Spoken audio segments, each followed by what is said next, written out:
Imagina por un instante un mundo silencioso. No hay Biblias, ni una sola. Han desaparecido de bibliotecas, iglesias, hogares y archivos. Ningún evangelio, ninguna carta, ningún texto cristiano. Durante siglos, la figura de Jesús de Nazaret ha estado unida al libro más influyente de la historia. Pero ahora ese libro no existe, y la pregunta queda suspendida en el aire, incómoda, inevitable. ¿Quedaría alguna prueba real de que Jesús vivió? La respuesta es clara, rotunda, inapelable. Sí. Porque incluso sin una sola página del Nuevo Testamento, la historia no se queda en silencio. Al contrario, empiezan a hablar otras voces, voces ajenas al cristianismo, hostiles incluso. Funcionarios romanos, historiadores imperiales, cronistas judíos que jamás siguieron a Jesús y que, sin embargo, lo mencionan. Aquí ocurre algo que suele pasar desapercibido. El cristianismo no nació protegido por el poder ni por el consenso.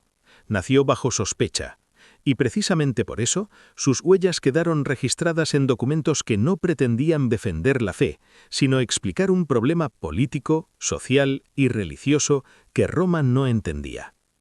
En las próximas escenas vamos a entrar en esos textos, no para predicar, no para interpretar espiritualmente, sino para observar lo que dicen los datos cuando nadie está intentando convencer a nadie.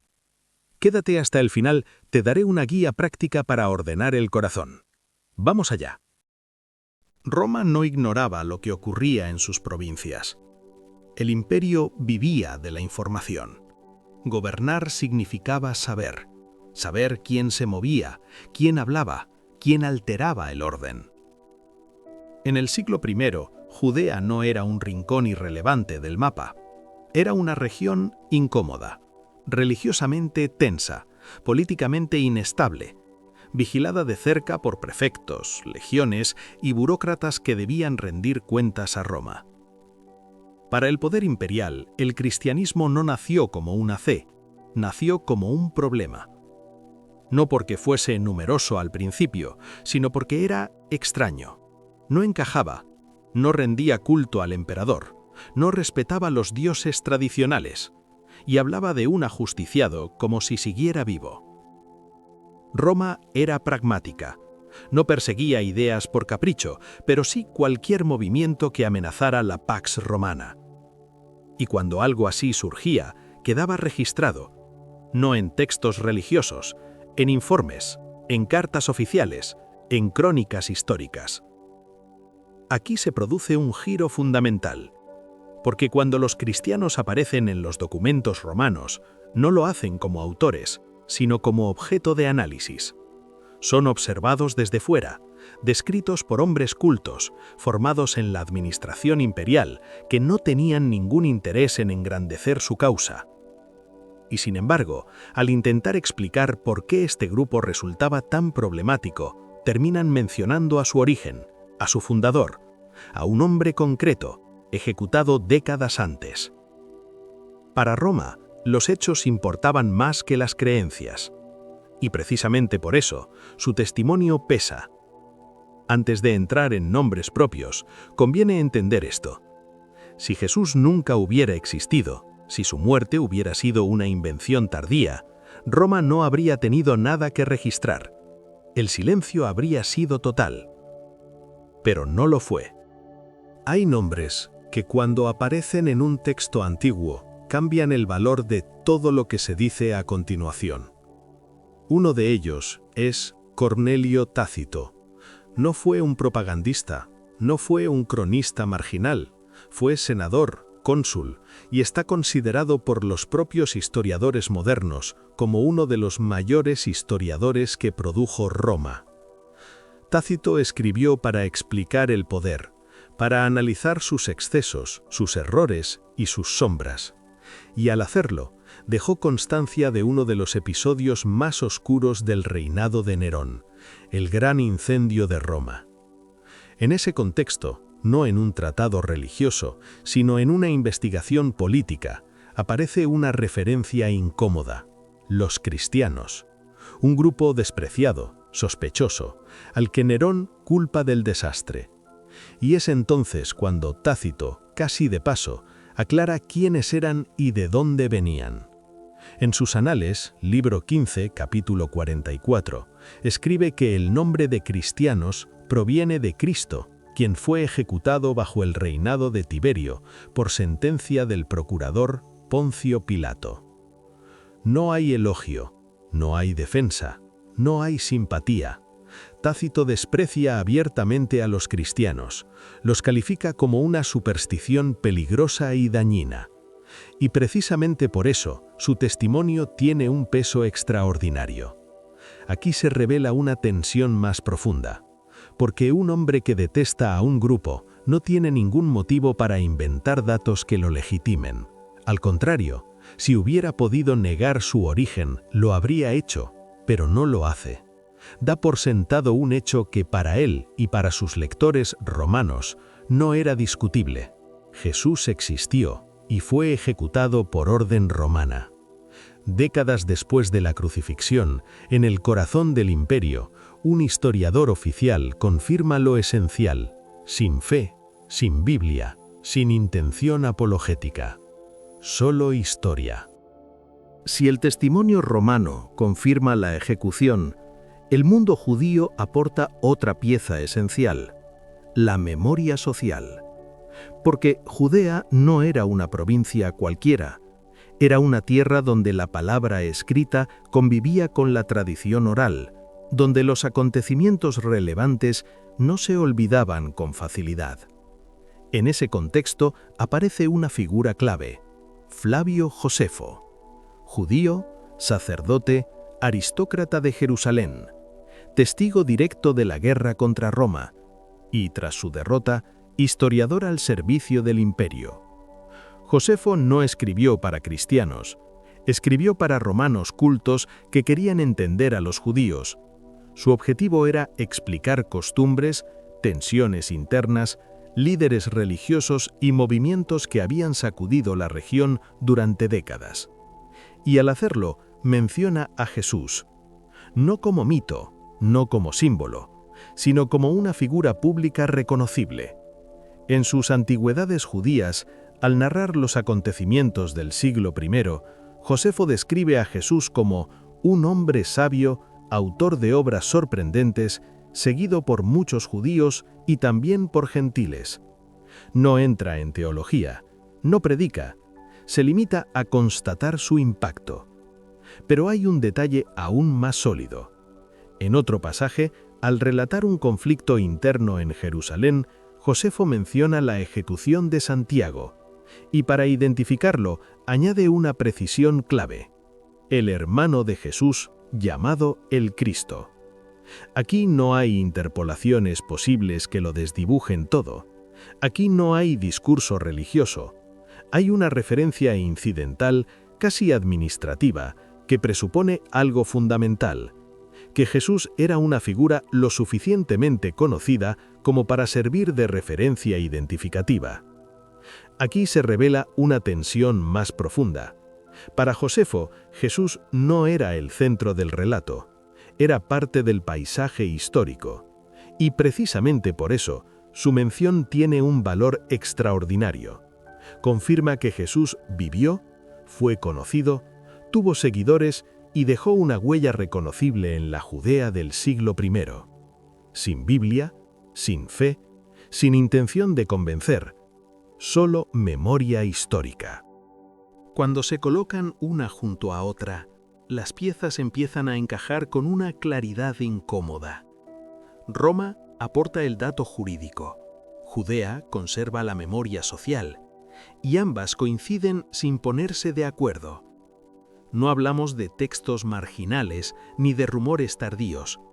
Hablamos de historiadores formados, insertos en estructuras de poder, acostumbrados a registrar hechos con precisión, porque sus lectores, senadores, administradores, élites cultas, exigían rigor.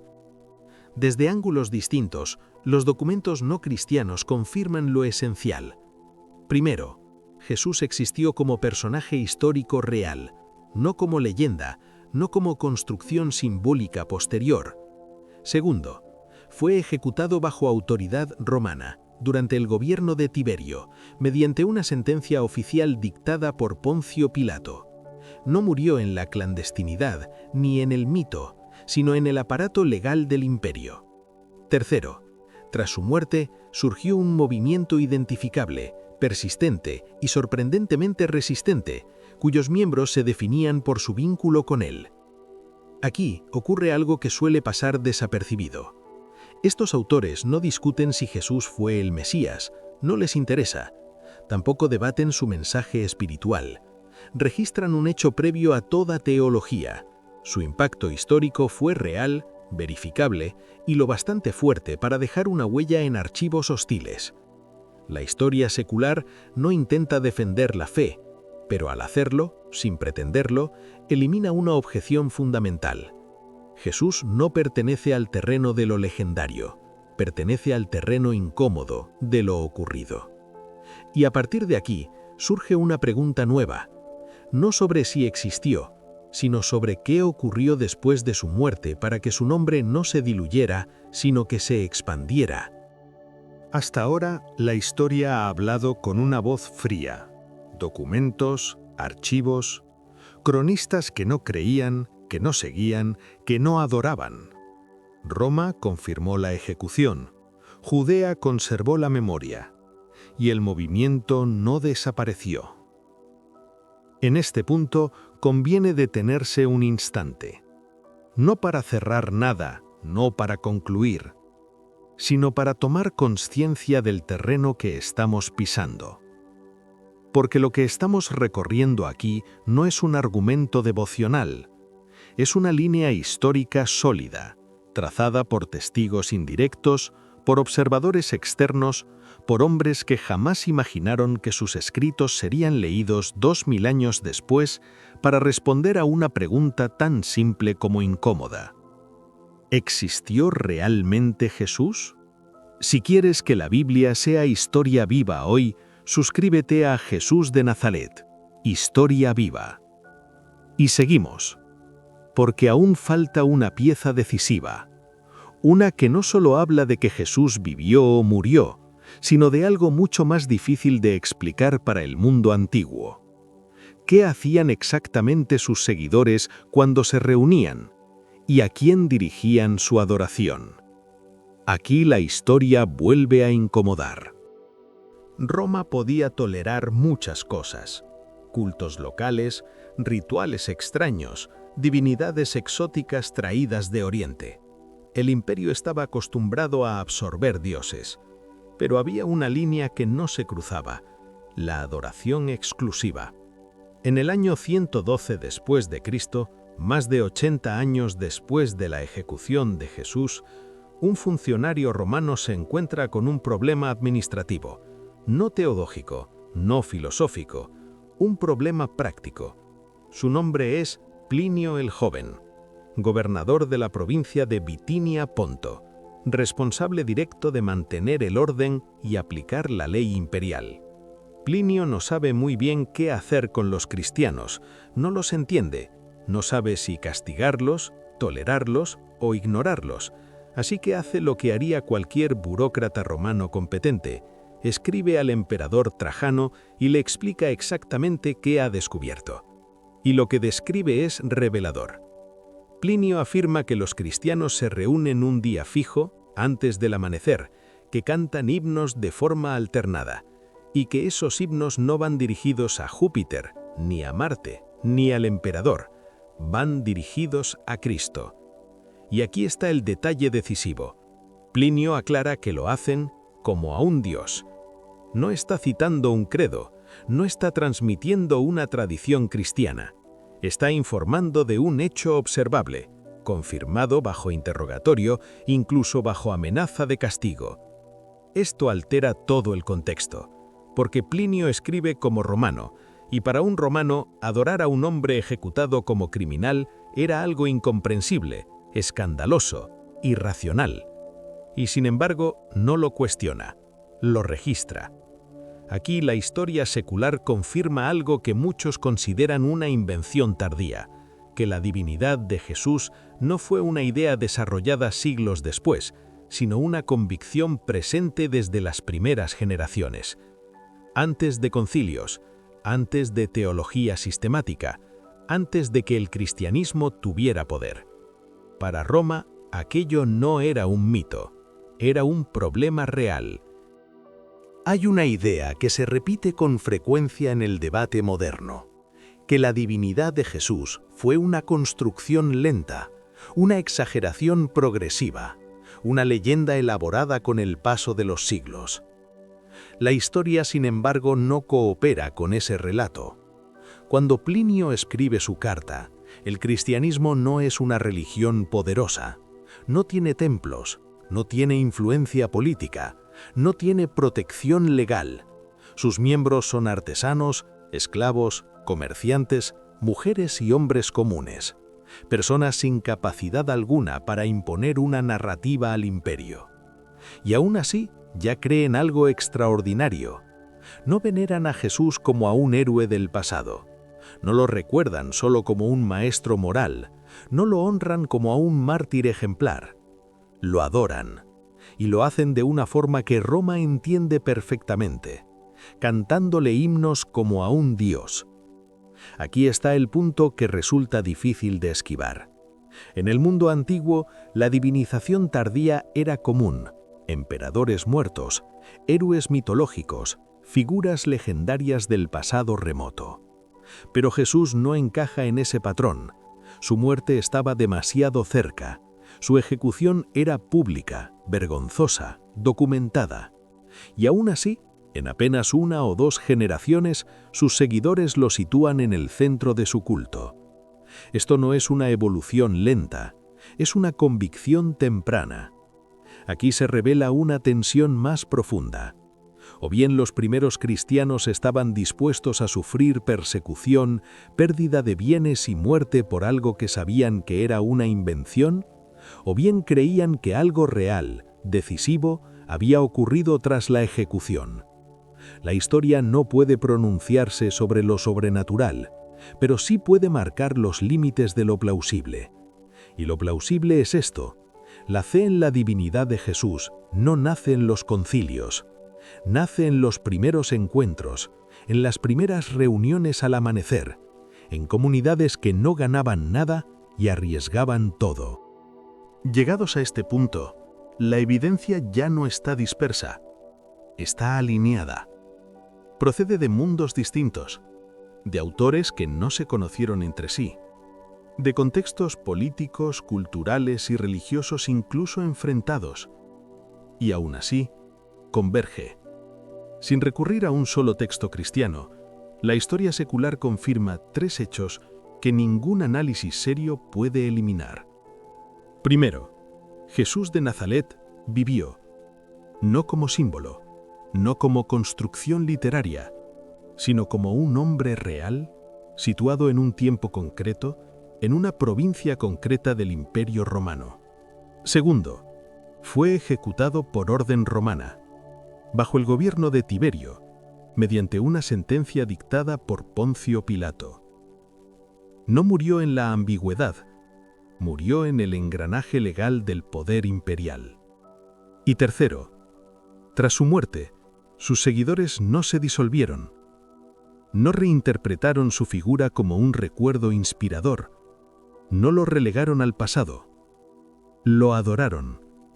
Desde los primeros años, en reuniones discretas, antes del amanecer, cantándole himnos como a un dios.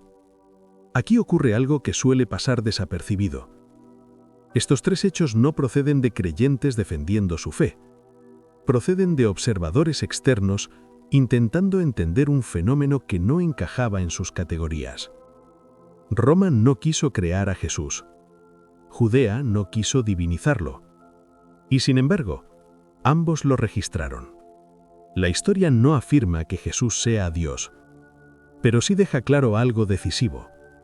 La fe cristiana no nace del vacío, ni del mito tardío, ni de una manipulación ingenua. Nace de un impacto real, de un acontecimiento que dejó huella, de una figura que, incluso eliminada, siguió presente. Y cuando los datos llegan hasta aquí, la pregunta ya no es histórica, es personal. La historia ha cumplido su tarea, ha delimitado el terreno, ha fijado los hechos. Hasta aquí no hemos hablado de fe, sino de datos, de documentos, de testimonios hostiles, de registros administrativos. Y todo ello nos ha conducido a un punto preciso. Jesús no es una idea heredada, sino una presencia histórica que provocó una reacción inmediata. Ahora el movimiento cambia, porque cuando la historia llega a su límite, comienza la responsabilidad personal. No se trata de aceptar nada a la fuerza, tampoco de cerrar conclusiones apresuradas. Se trata de reconocer algo más sencillo y más exigente a la vez, que la figura de Jesús no puede despacharse con ligereza.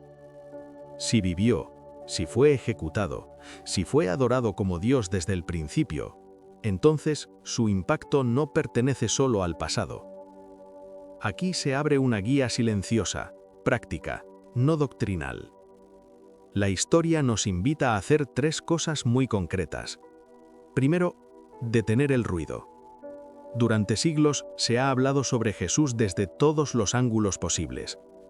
Pero antes de opinar, conviene hacer lo que hicieron los historiadores romanos: observar con honestidad lo que ocurrió.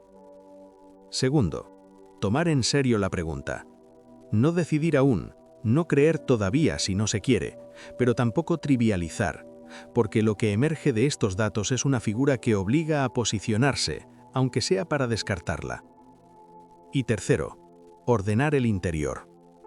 Preguntarse, sin prisa, ¿qué hacemos con una historia que no se disuelve con el tiempo y con un nombre que sigue atravesando siglos, culturas y conciencias? Aquí la historia no impone, propone, y deja el resto en manos de quien observa. La historia ha hablado hasta donde puede hablar, con documentos, con fechas, con nombres escritos por quienes no creían, no seguían y no adoraban. Ha confirmado que Jesús de Nazaret vivió, que fue ejecutado bajo autoridad romana y que, contra toda lógica antigua, fue adorado como Dios desde el inicio. A partir de ahí, la historia se detiene.